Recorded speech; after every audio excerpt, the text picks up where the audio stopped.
Paz do Senhor, querido professor, paz do Senhor, todos os irmãos. Deus seja louvado por mais esta oportunidade, onde estamos aqui gravando esse subsídio do Capet Santi. Nessa ocasião, estaremos comentando, trazendo ideias, reflexões sobre a lição de número 7, a vida humana de Jesus. Nesse trimestre estamos estudando esse tema tão importante e central, que é Cristo, né? Cristologia, a pessoa e obra de Cristo. Nesta oportunidade, tenho a honra de estar aqui com a irmã Nilda. Ela é a esposa do pastor Josafá, lá da cidade de São Jorge 1. É muito bom estar com a irmã, primeira vez que estamos gravando junto. E espero que nesta noite possamos trocar ideias, trocar conhecimento, sempre pensando no crescimento e na oportunidade de trazer subsídio para os professores. Emanilda, pode saudar os irmãos, como que a irmã está? Eu estou grata a Deus nesta oportunidade de estar aqui também pela primeira vez. Para mim é um grande privilégio, inclusive, de estar com o irmão Sérgio, que eu tenho sempre acompanhado as aulas. E é muito importante, tem sido muito edificante esse material que o CAPED tem nos deixado. E para mim é um grande privilégio estar aqui hoje falando sobre esse assunto tão interessante aos amados professores, e espero que seja aí de grande valia para as aulas que serão ministradas. Com certeza, irmã Nilda, será de grande valia, de grande valor. E a nossa conversa, nosso bate-papo é sobre a lição de número 7, a vida humana de Jesus. O comentarista ele escolheu como um texto-chave, ou um texto para nortear essa lição, Lucas capítulo 2, versículo 52, que diz: E crescia Jesus em sabedoria e em estatura, e em graça para com Deus e os homens. É interessante que o Jesus que a Bíblia apresenta é um Jesus que nasceu de uma virgem, como todos nós sabemos, cujo óvulo foi fecundado pelo Espírito Santo, cumprindo-se uma promessa que está lá em Isaías capítulo 7, versículo 14. Jesus ele tinha consciência de que ele era Deus e que também ele era o Filho do Homem. Ele tinha consciência da sua natureza humana e divina. Jesus ele realizou curas, Jesus multiplicou pão, Jesus ressuscitou morto. Jesus ele é nos apresentado movido e ungido pelo Espírito para fazer curas, milagres e maravilhas. Mas o Jesus também que a Bíblia nos apresenta é um Jesus que sente fome, um Jesus que chora, um Jesus que sorri, um Jesus que sofre, e cumprindo até uma promessa, né? Uma profecia de Isaías 53, ele é nos apresentado como servo sofredor. Ele é aquele que esteve sentado, esteve em lugares históricos. Esse é o Jesus que a Bíblia nos apresenta, que morreu, que ressuscitou e que um dia voltará para estabelecer novos céus e nova terra, conforme 2 Pedro capítulo 3, versículos do 8 ao 13. E tudo isso nos faz crer que Jesus foi histórico, Jesus foi uma pessoa, Jesus é o que o direito chama, ele teve uma pessoalidade, ele foi um humano.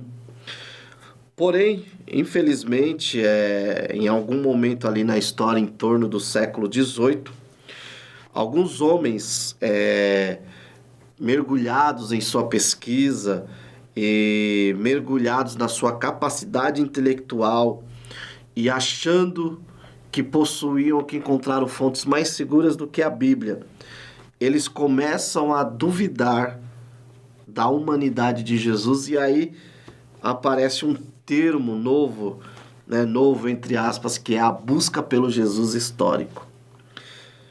Bem verdade é que os pais da igreja, e antes do século XVIII, não se tinha uma discussão sobre se Jesus existiu ou não, o Jesus histórico. A discussão era outra, era sobre a sua divindade, em que momento ele entendeu que era o Filho de Deus, mas sobre a humanidade de Jesus é um assunto novo. Porém, nós como cristãos, né, irmã Nilda, nós temos como fonte de pesquisa principal, nós temos como base a Bíblia. E nesse momento eu queria escutar a irmã, neste primeiro momento, falando as suas primeiras considerações aí a respeito desse tema, o Jesus humano, a vida humana de Jesus. Eu gosto de pensar nesse Jesus como uma pessoa comum, né? Como nós. Aqui na introdução ele está falando disso que o senhor já falou, que foi tentado, nasceu, cresceu, teve um momento que ele morreu também. E Jesus teve uma vida social, interagia com as pessoas comuns, com as pessoas pecadoras. E nessa introdução eu já vejo algo assim de reflexão e de aprendizagem para nós. Porque apesar dele ser essa pessoa comum, que interagia com pessoas comuns também, pecadores, no entanto, ele não sofria nenhuma influência negativa. Ele foi homem, como a Bíblia diz, sem pecado. Mas ele não estava recluso, ele não ficava escondido. Não, ele interagia com todos. E eu me lembro até que quando eu era criança, eu desenvolvi até um entendimento meio errado sobre a santificação, né? Que a gente sabe que Jesus não teve pecado, Jesus é santo, e nós também temos que ser... E aí eu tinha um entendimento de que essa santificação era estar separado tanto do pecado como dos pecadores. Mas Jesus nos ensina que não. E a Bíblia também nos fala, né, que nós vamos brilhar, vamos ser luz, aonde? No meio das trevas. Então eu vejo assim nessa introdução já um Jesus que nos ensina a interagirmos com as pessoas para influenciarmos e não para sermos influenciados negativamente.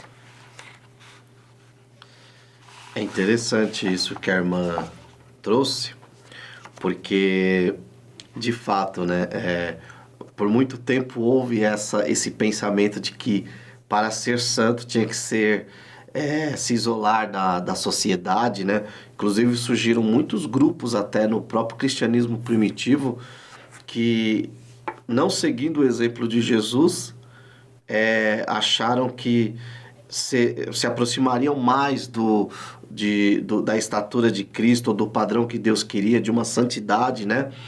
Se isolando, né? Uhum. E Jesus não, ele foi totalmente na contramão de tudo isso, né? Ele comeu com pecadores, ele se interagiu com pessoas da elite judaica, né? Interagiu com pessoas simples ali da sociedade judaica, né?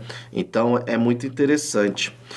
Paulo, ele em Gálatas, capítulo 4, versículo 4 e 5, ele nos traz um dos primeiros pontos sobre essa questão da humanidade de Jesus, que diz: vindo, porém, à plenitude do tempo, Deus enviou seu Filho, nascido de mulher, nascido sob a lei, para resgatar os que estavam sob a lei, a fim de que recebêssemos a adoção de filhos.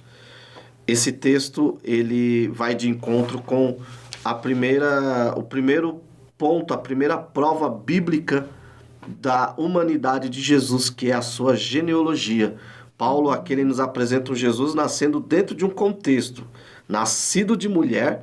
Logo, Paulo ele acaba com qualquer possibilidade gnóstica de que Jesus era uma ideia, um pensamento, ou em algum momento o Espírito de Jesus se incorporou em uma pessoa comum e passou a ser Jesus. Não, Jesus nasceu Jesus, né? De uma mulher, e quando fala nascido sob a lei é dentro de um contexto. E eu queria escutar a irmã neste momento falando sobre esse ponto, o que é a genealogia, o que os costumes, os hábitos da época podem nos ensinar sobre a vida humana de Jesus. Antes mesmo de falar sobre isso, eu queria falar uma coisa bem interessante também que eu achei, que o escritor aqui da revista, ele cita uma coisa interessante que não é comum, que nas genealogias só apareciam os nomes dos homens, né? E, no entanto, Mateus, ele menciona 5 mulheres em sua genealogia. E eu, assim, como mulher, eu vejo que essa citação das mulheres na genealogia de Jesus como algo singular. Eu creio que não foi por um acaso. Sim, né? sim. Inclusive, as mulheres citadas, todas elas têm uma vida marcante, todas eram comuns, algumas até mesmo eram incompreendidas ou consideradas indignas, né? Pelo homem, mas são essas mulheres que foram escolhidas por Deus para estar na descendência de Jesus e não por acaso, não é mesmo? Eu só abrindo um parênteses, irmã Nildo, uma coisa que eu acho interessante, nesse ponto, quando a irmã cita aí sobre as mulheres, é uma prova de que esse discurso de que existe hoje, principalmente nos meios feministas, de que a Bíblia é um livro machista, a sociedade que Jesus veio poderia ser machista, e era. Uhum. Mas Jesus, sendo Deus e vindo na condição de resgatar o pecador, desde do seu nascimento, da sua genealogia, sempre há aqui a inclusão de todos, tanto homem como mulher, e como disse a irmã, né? Algumas dessas mulheres aqui, por exemplo, Raabe, Tamar, mulheres que, dentro do padrão, indignas, mas estavam ali para mostrar o quê? Que Jesus, ele veio como humano para todos, né? É isso. Então, aqui a gente, na genealogia que foi registrada em Mateus, né? Foi registrada em Lucas, o que pormenoriza a origem humana de Jesus. E os evangelistas Mateus e Lucas, eles proporcionam essas genealogias bem detalhadas, né, no sentido de identificarem Cristo com a raça humana, especificamente identificando Cristo com Abraão e Davi, né? Então, Mateus traça a linhagem de Jesus através de José, esposo de Maria, mostrando... eu achei interessante isso aqui porque eu peguei nos meus estudos com o autor, aquele Ezequias, né? Então, ele fala que Jesus, nessa linhagem, através de José, mostra que Jesus era do direito legal de ser rei, né? Porque José era descendente de Salomão e ter se casado com Maria pouco antes do nascimento de Cristo. E a gente vê lá em Lucas 3:23, citando José, filho de Eli. Porém, possivelmente é porque José é casado com Maria, né? E não citava o nome das mulheres, que não é o caso de Mateus, que fez essa genealogia citando todas essas mulheres, né? Então, como o irmão até já disse, citando aquele versículo, Isaías, eis que a virgem conceberá e dará à luz um filho e lhe chamará Emanuel. E esse nome Emanuel, que significa Deus conosco, então é o Deus encarnado em forma de homem, que foi predito, teve a profecia no Velho Testamento e foi ocorrido, né? A profecia aconteceu, a gente vê já no Novo Testamento. Não há base bíblica de que o nascimento de Jesus tivesse sido diferente de qualquer outro nascimento humano, né? Porque às vezes até em filme, né? Eles querem apresentar um Jesus que quando criança estava lá trabalhando com José, fazia alguma coisa lá e a coisa saía andando, sei lá, fazia algum milagre ali. Meio fantasia. Né? Meio fantasia, mas a Bíblia não vai falar o que aconteceu nesse tempo, né? São poucas as menções de Jesus, da infância de Jesus, porém, nós sabemos também que o que foi falado, o que está registrado, foi para o nosso entendimento, nossa edificação, nosso conhecimento, tudo que precisava, Deus colocou como revelação para nós, que não está escrita porque realmente não havia necessidade. Né? Uma coisa que eu quero mencionar também, que Jesus não tinha nenhuma evidência física assim diferente de se mostrar uma criança especial. Quando, por exemplo, os profetas Ana e Simeão reconheceram que aquele recém-nascido era de fato o Messias, foi pelo Espírito Santo, né? Foi uma revelação do Espírito Santo. Então, Jesus era o filho do carpinteiro, desde a infância. Maria e José guardavam para si esse segredo, né, miraculoso, e no tempo certo, o próprio Jesus foi se manifestando como esse filho do homem, filho de Deus. Né? É interessante tudo isso que a irmã colocou, porque, de fato, principalmente as literaturas apócrifas, né? O Evangelho de Tomé mesmo é uma dessas literaturas, apresenta de forma fantasiosa ali Jesus brincando com as crianças, e em determinado momento ele pega faz um bonequinho de pássaro e aquele pássaro voa, né? Aquele pássaro de areia. E não foi isso, né? Eu sempre digo que Deus, na criação, já criou tudo pensando em Cristo. Quando, inclusive, o corpo de Adão, ele cria o corpo de Adão pensando no corpo que o seu filho assumiria. Ele cria Eva e lhe dá o poder, a beleza, a graça da maternidade, já pensando o jeito que o seu filho viria ao mundo. Como a irmã bem colocou, Jesus não apareceu do nada, não veio de uma nave, não, ele nasceu de uma mulher, né? Ele cumpriu ali o processo da circuncisão, né? E a Bíblia, em muitos momentos, nos apresentam Jesus tendo seu desenvolvimento humano normal, né? Lá em Lucas 2,52, que é o texto-chave, fala que ele crescia, amadurecia em sabedoria diante de Deus e dos homens. Jesus, quando vai ao templo com 12 anos, provavelmente ali ele vai cumprir um ritual que ele chamava de um ritual da passagem, né? Uhum. Onde aquele menino já passaria por uma vida adulta, por assim dizer, para ajudar os seus pais, que era o costume da época. Possivelmente Jesus aprendeu a mesma profissão que seu pai, né? E tem um texto que eu acho muito interessante, que está lá em Hebreus capítulo 5, versículos 8 e 9, que diz que Jesus aprendeu obediência. Uhum. Não significa que ele foi desobediente em algum momento e aprendeu a ser obediente, mas que ele cresceu em sua capacidade de obedecer à medida que suportou sofrimentos, que foi andando, né? Então, assim, querido professor, neste ponto, e é bom vocês trazerem para os seus alunos faça uma pesquisa sobre essas coisas fantasiosas que falam, que às vezes muitos pregadores até ensinam como verdades a respeito de Jesus, e faça um contraponto com o que a palavra fala, né?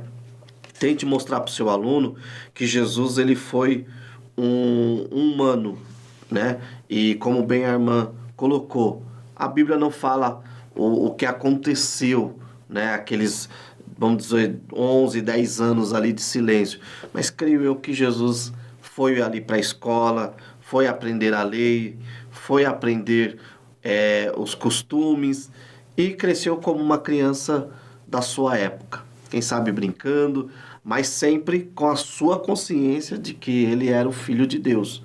Isso é interessante. E é interessante também que, como criança, Jesus precisou de alguém para estar cuidando dele. Então, ele aprendeu a falar, né?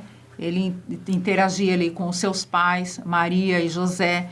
Eles tinham, inclusive, essa responsabilidade de estar contribuindo com a formação de Jesus como uma criança comum.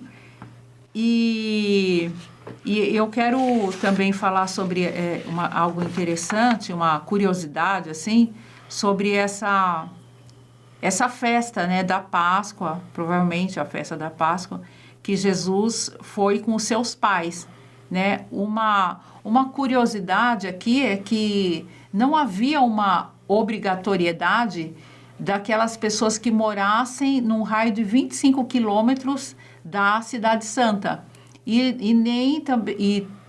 no entanto, José e Maria foram, mesmo eles sendo pessoas com pouco recurso, né, eles moravam a mais de 100 quilômetros de Jerusalém, então eles não tinham essa obrigação, contudo, todos os anos a Bíblia diz que eles iam à festa da Páscoa, né, como está lá em Lucas 2,41. Ora, todos os anos iam seus pais a Jerusalém à festa da Páscoa.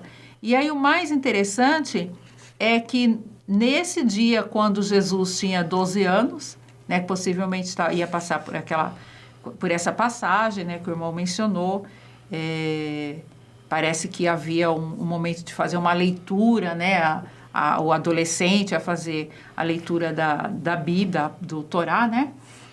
E nesse dia, Jesus... Uma outra curiosidade que eu quero dizer aqui, esse perder Jesus, né? O que aconteceu? A festa durava 7 dias e ao final desse período a caravana das mulheres partia de volta para suas casas com bastante antecedência. Os homens seguiam depois, né? Posteriormente, para se encontrarem com elas na parada seguinte, que seria onde eles iam passar a noite. E aí lá em Lucas 2,43 diz assim: terminados aqueles dias, ficou o menino Jesus em Jerusalém e não o souberam seus pais. Então, é bem provável que a Maria pensou que Jesus estivesse com José. E José estava pensando que Jesus estava com Maria, né? E quando eles descobriram que Jesus não estava na companhia deles, aí eles voltaram para o templo. E aí que tiveram essa surpresa que onde Jesus estava, assentado no meio dos doutores, ouvindo-os e interrogando. Mas eu fiquei pensando, eu como mãe, eu fiquei imaginando a agonia de Maria, né? E é uma agonia dupla, eu nomeei, porque é uma agonia tanto como mãe, né, de perder seu filho, e outra agonia de como uma mulher que estava com a responsabilidade de cuidar não de qualquer criança, mas era o filho de Deus, né? Então, eu acho que ela ficou assim muito apreensiva com esse fato, mas, para a felicidade de Maria, ela encontrou Jesus. E nesse momento, a Bíblia diz também que José e Maria, eles tinham conhecimento da origem de Jesus, obviamente, né? Igual a gente já falou aqui, que alguns não creem, mas a gente crê no que a Bíblia diz. Se a Bíblia diz que Maria, sendo virgem, né, ela foi gerado pelo Espírito Santo, então é assim que nós cremos. E aí, nesse momento, Jesus, uma coisa era eles saberem desse fato, outra coisa eles ouvirem de Jesus. E Jesus, com apenas 12 anos de idade, ele faz a pergunta: por que é que me procuráveis? Então, não sabeis que me convém tratar dos negócios de meu Pai? Lucas 2,49. Então, a resposta de Jesus mostra o quanto ele sabia quem ele era, né? E os pais ali, o José e Maria, ficaram perplexos, né, com aquela revelação que agora vinha da boca do próprio Jesus. Então, achei bem interessante isso. E mais ainda, quando diz que, em Lucas 2,51, isso para mim eu trago como lição para todos nós. Então, foi com eles para Nazaré e era-lhes obediente. Sua mãe, porém, guardava todas essas coisas em seu coração. Então, essas palavras revelam o quê? Que muito cedo a manifestação da obediência ativa de Jesus e passiva à vontade de Deus, né, até o último momento. Então, ele era sabedor de sua origem divina, consciente da sua missão, mas nem por isso ele mudou o seu relacionamento com Maria, o seu relacionamento familiar com José, mas ele manteve a obediência no lar até o dia que ele havia de manifestar-se em Israel. O que a irmã colocou aí sobre Jesus obedecer e honrar os seus pais, vemos isso quando ele está ali na cruz, né? Próximo já de entregar seu espírito ao Pai, e ele olha e fala a João: eis aí tua mãe. Eu lembrei disso também. Ó, mulher, eis aí o teu filho. Ou seja, João, cuida dessa mulher, porque ela cuidou de mim, ela me amamentou, ela me ensinou a falar, ela fez parte do meu aprendizado em ser humano, né? Porque uma das coisas que uma vez eu li em um livro, que o autor dizia assim, que com seus pais, Jesus, ele aprendeu a ser um ser humano, né? E cai em tudo isso que a irmã falou. São provas do Jesus histórico, né? Então, essa busca que nós vemos aí muitos autores, né? O próprio Herman Samuel, o Eric Paulus, o Friedrich Bauer, né? O Ernest Renan e muitos outros, o Strauss. É uma busca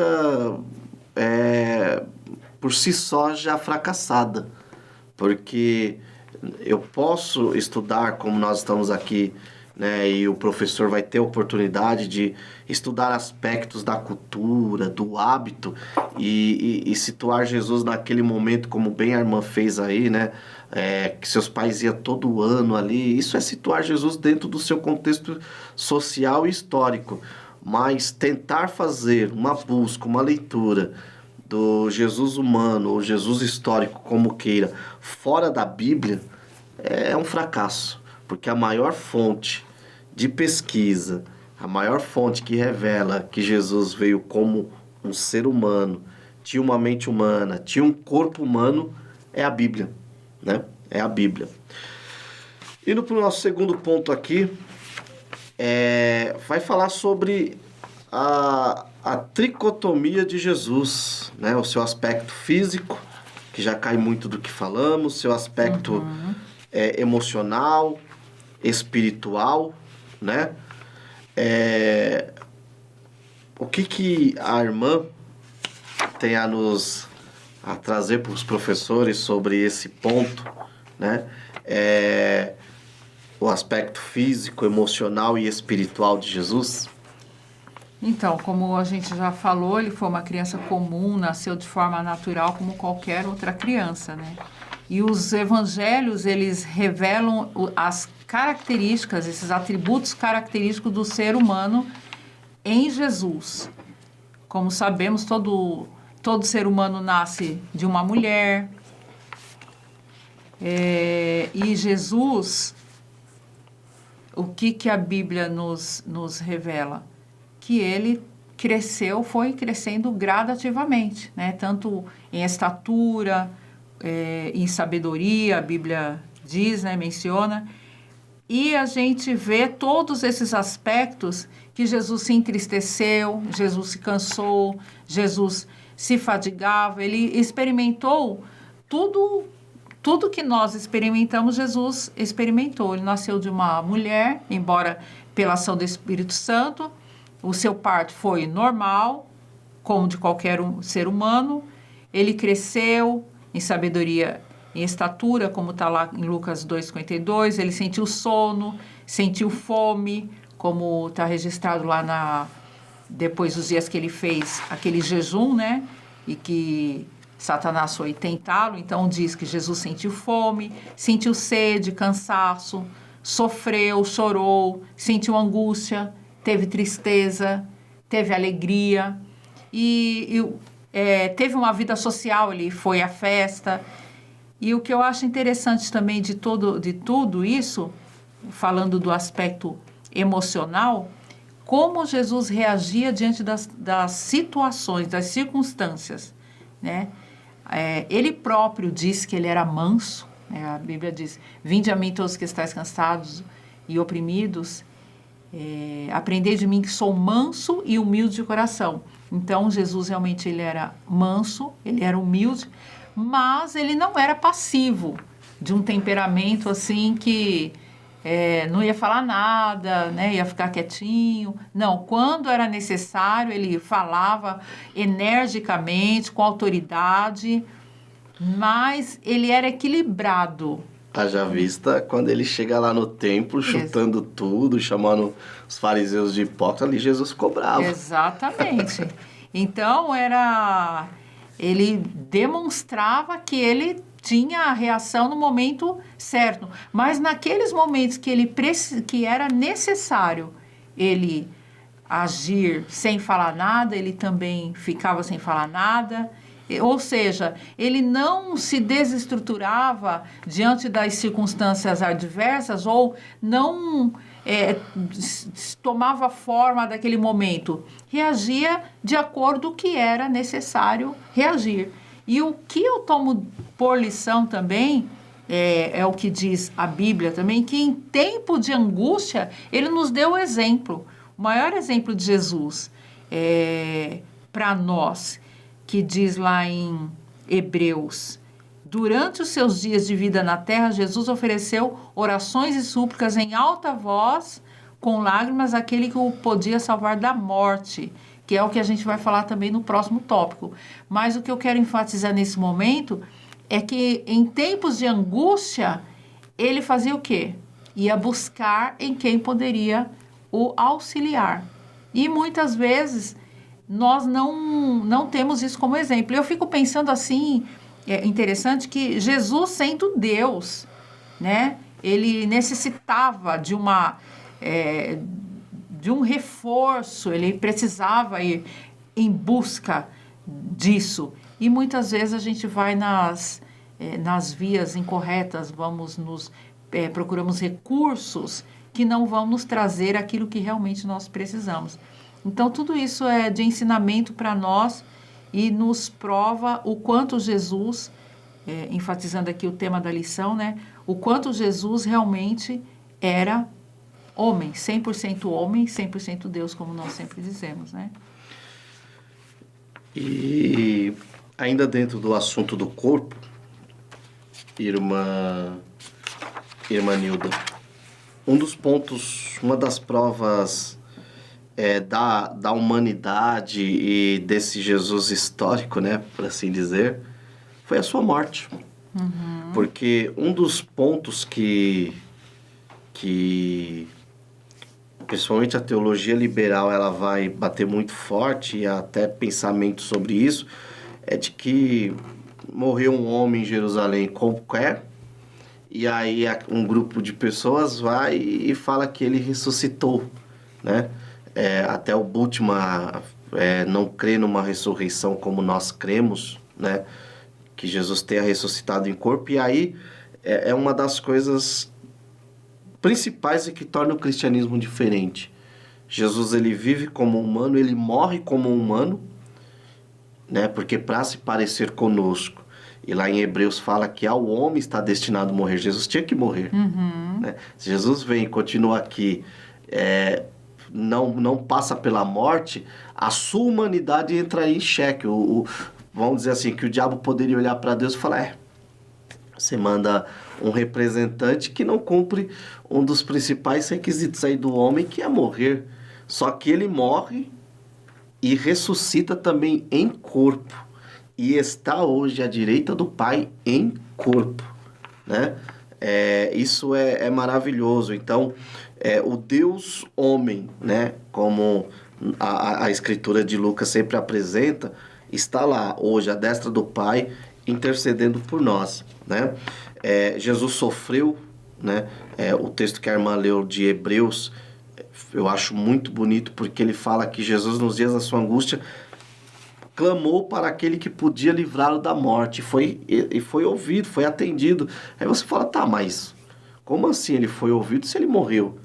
é que Jesus, ele sabendo o tamanho do sofrimento que ele passaria, ele tinha medo de não chegar vivo até a cruz. Ele sabia que como Cordeiro de Deus, ele tinha que chegar vivo até a cruz. E Deus o respondeu, porque ele passou aquela sessão de crueldade ali na mão dos romanos, no próprio sinédrio judaico, e ele chega ali vivo, e na cruz ele entrega o seu espírito ao Pai, e o Pai o ressuscita ao terceiro dia em corpo, né? A ponto de os discípulos acharem que era um fantasma, e ele fala, não, toca aqui, ó. Agora vocês creem que sou eu? Ele come novamente, né, com os discípulos, porque um espírito não come.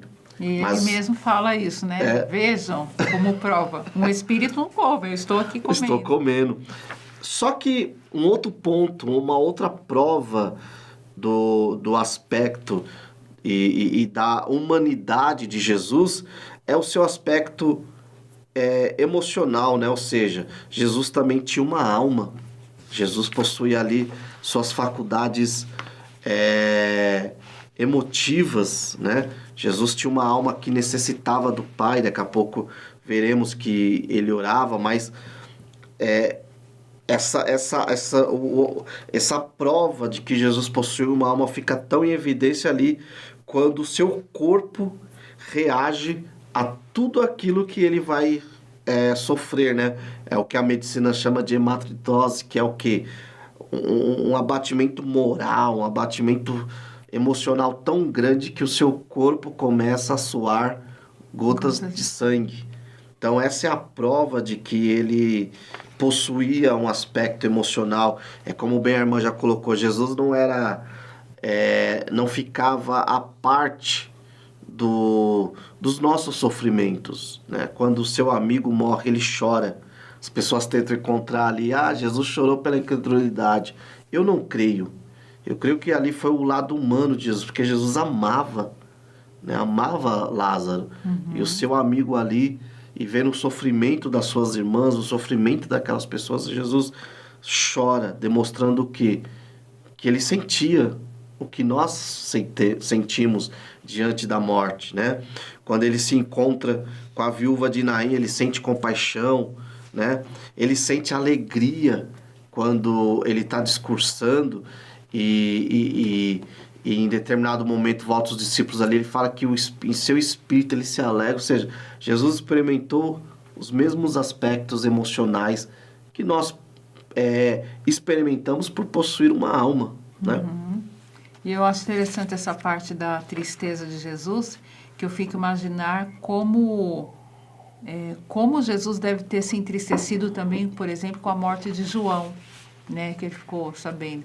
E aí já vem o outro lado de Jesus, o quanto ele tinha foco em sua missão.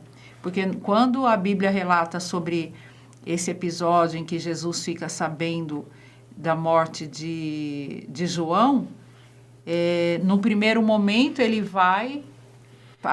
se recolhe para orar, né? Parece que Jesus estava com aquela tristeza, angustiado.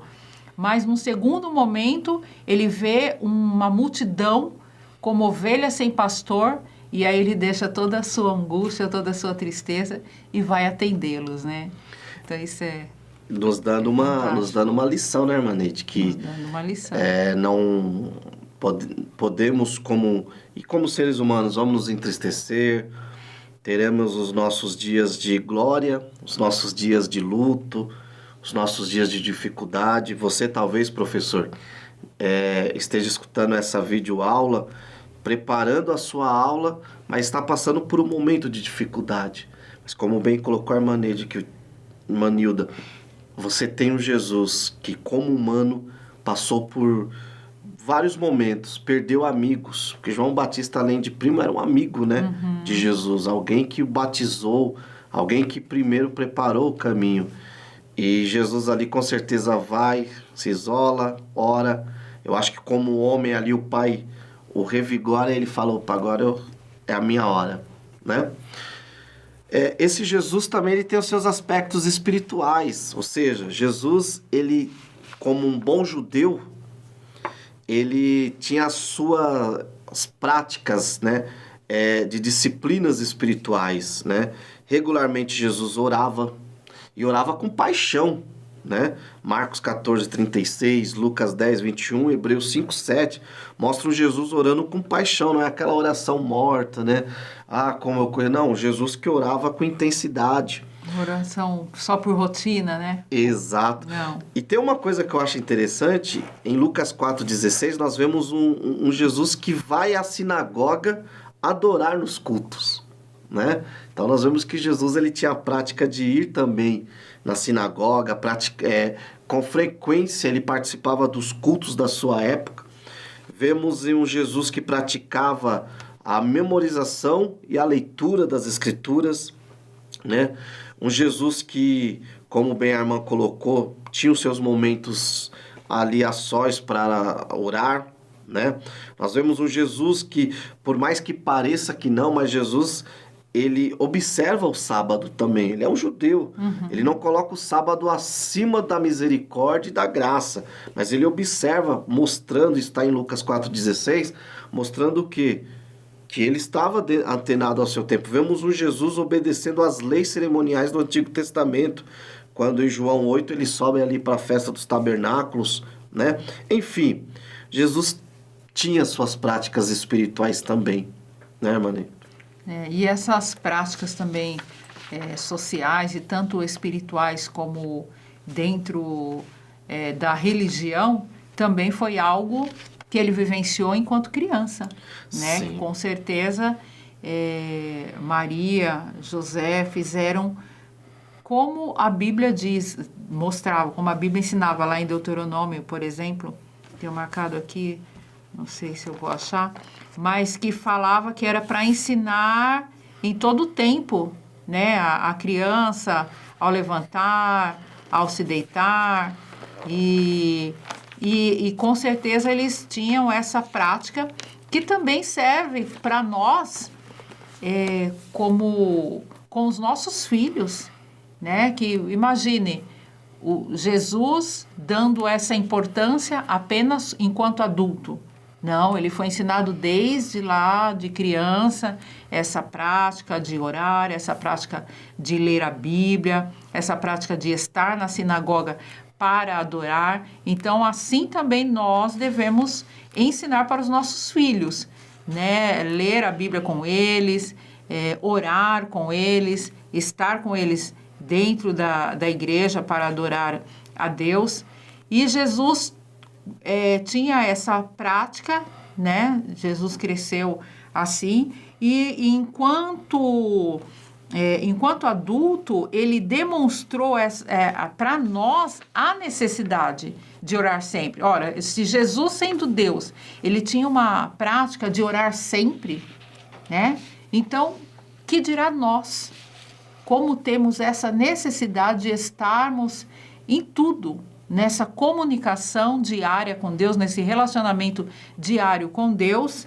Então, temos essa necessidade, temos o exemplo de Jesus, que não apenas em momentos de dificuldade, mas em termos uma vida realmente, uma vida de oração, que é intensidade, que é relacionamento, que é intimidade com Deus. E Jesus nos mostrou isso.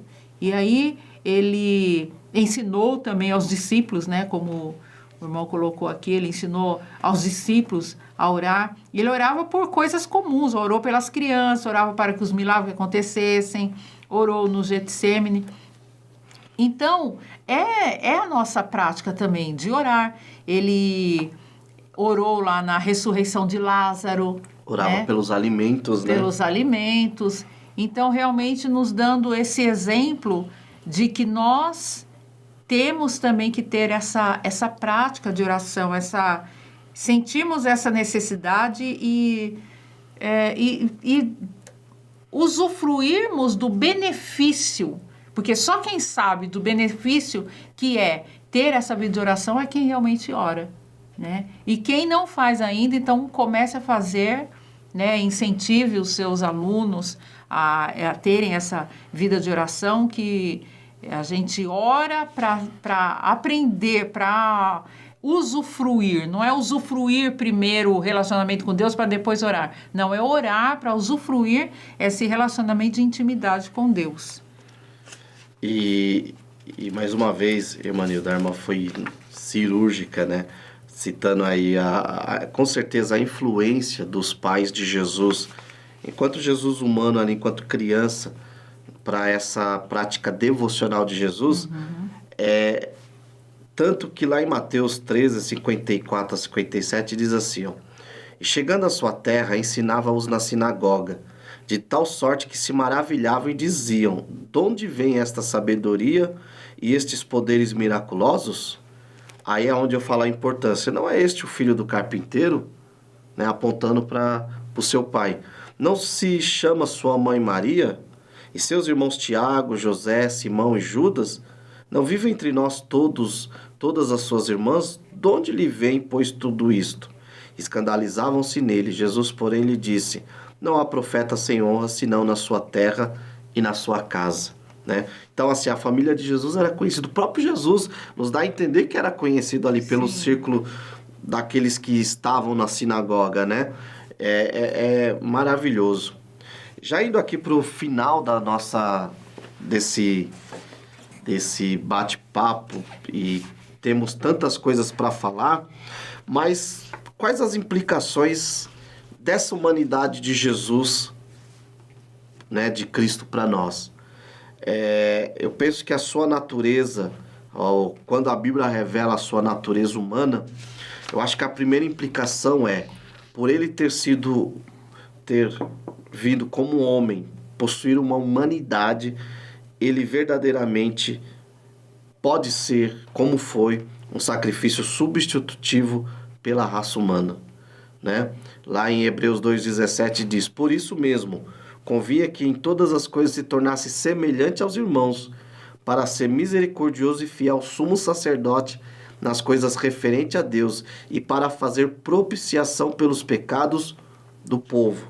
Ou seja, um homem morreu na cruz quando Jesus morreu, e a sua morte verdadeiramente é a expiação pelo pecado desses seres humanos, de cuja natureza ele participou. Se tem uma coisa que o diabo não pode acusar a Deus, é de que foi injusto.